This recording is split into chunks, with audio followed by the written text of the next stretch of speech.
Hello दोस्तों, स्वागत है आप सभी का हमारे यूट्यूब चैनल इंडियन क्लासेस में। दोस्तों, आज के इस वीडियो में बताएंगे पंचलाइट कहानी का सारांश, जो कि कक्षा 12 के छात्रों को बोर्ड एग्जाम में 5 नंबर का क्वेश्चन आता है। इसमें पंचलाइट और बहादुर दो कहानी का सारांश लिखने के लिए हर साल आते हैं अथवा करके। तो आप सब बोर्ड एग्जाम के पेपर देने जाइएगा तो पंचलाइट कहानी को जरूर याद करके जाइएगा, क्योंकि हर साल पूछा जाता है।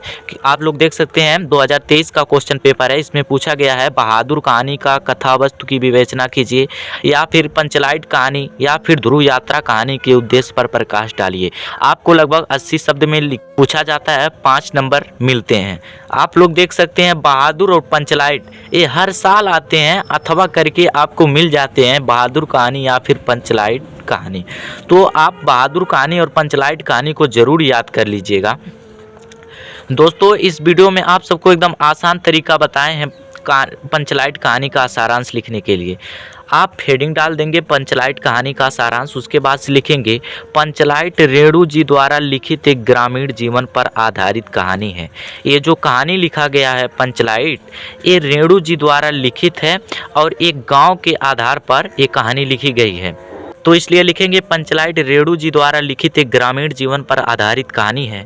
पंचलाइट का अर्थ है पेट्रोमैक्स अथवा गैस की लालटेन। जो पंचलाइट कहानी लिखी गई है इसका अर्थ है पेट्रोमैक्स अथवा गैस की लालटेन, ठीक ना। गोधन को सिनेमा का गाना गाने पर गांव की पंचायत ने उसका हुक्का पानी बंद कर दिया। ये जो गोधन है, एक गांव में एक लड़के का नाम है, एक गांव में एक लड़का रहता है जिसका नाम है गोधन। ये सिनेमा का गाना गाया करता था, ठीक ना।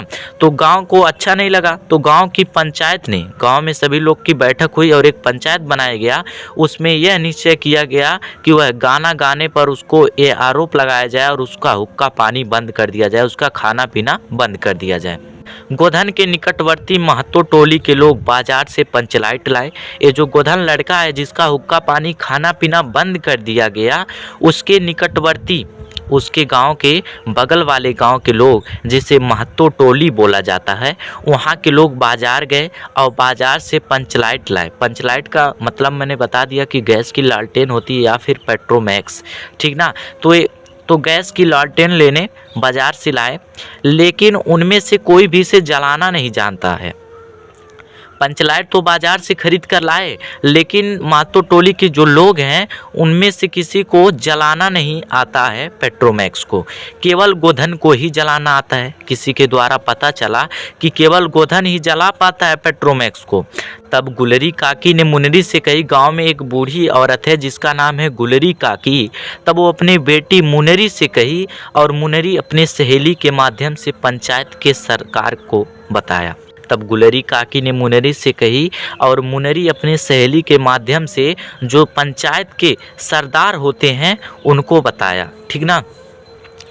फिर लोगों ने पंचायत में तय किया, फिर सभी लोग की बैठक हुई और उनमें यह निश्चय किए कि अगर गोधन पंचलाइट जला दे तो उसका हुक्का पानी खोल दिया जाए, कि अगर गोधन आए और पंचलाइट को जला दे तो उस पर जो आरोप लगाया गया है कि उसे खाना पीना नहीं दिया जाएगा, उसे खोल दिया जाएगा, अर्थात फिर खाना पीना दिया जाएगा।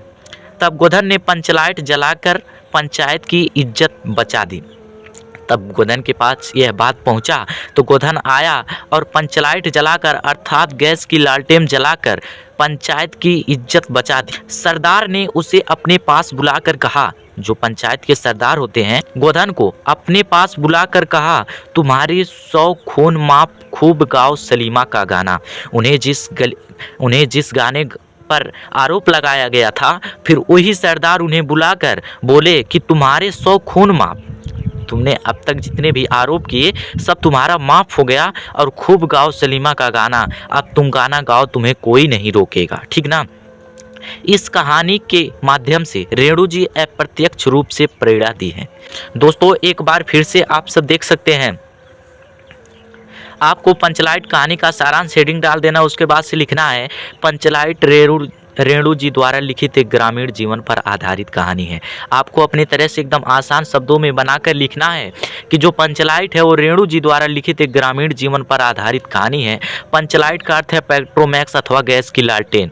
गोधन को सिनेमा, गोधन लड़के का नाम है और वो सिनेमा का गाना गाया करता था, इसलिए गाँव के पंचायत ने उसका हुक्का पानी बंद कर दिया, अर्थात उन्हें खाना पीना नहीं मिल रहा था। गोधन के निकटवर्ती महातो टोली के लोग, जब जहाँ गोधन अपने गांव में रहता था उसके नज़दीकी गांव के लोग, जिसे महातो टोली बोला जाता था, उन लोग गए बाजार से पंचलाइट लाए अथवा गैस की लालटेन लाए, लेकिन उनमें से कोई भी इसे जलाना नहीं जानता था।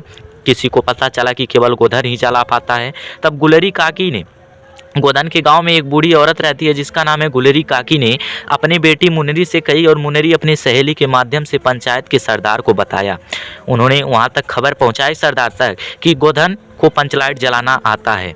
फिर लोगों ने पंचायत में तय किया, सभी लोगों की बैठक हुई और यह निश्चित किए कि अगर गोधन पंचलाइट जला दे तो उसका हुक्का पानी खोल दिया जाएगा। तब गोधन ने पंचलाइट जलाकर पंचायत की इज्जत बचा दी। सरदार ने उसे अपने पास बुलाकर कहा, तुम्हारे सब खून माफ तुम खूब गाओ सलीमा का गाना। इस कहानी के माध्यम से रेणु जी अप्रत्यक्ष रूप से प्रेरणा दी है। इसी तरीके से दोस्तों आप सबको लिख लेना है और आप सबको 5 नंबर मिल जाएगा, ठीक ना दोस्तों। उम्मीद करता हूँ ये वीडियो आपको पसंद आया हो। अगर वीडियो पसंद आया हो तो लाइक कर दीजिएगा, मेरे चैनल को सब्सक्राइब कर दीजिएगा, क्योंकि कक्षा 10वीं व 12वीं के छात्र छात्राओं का इस पर हिंदी की पूरी तैयारी कराई जाएगी, क्योंकि अब की बार 90 पार होगा, ठीक ना।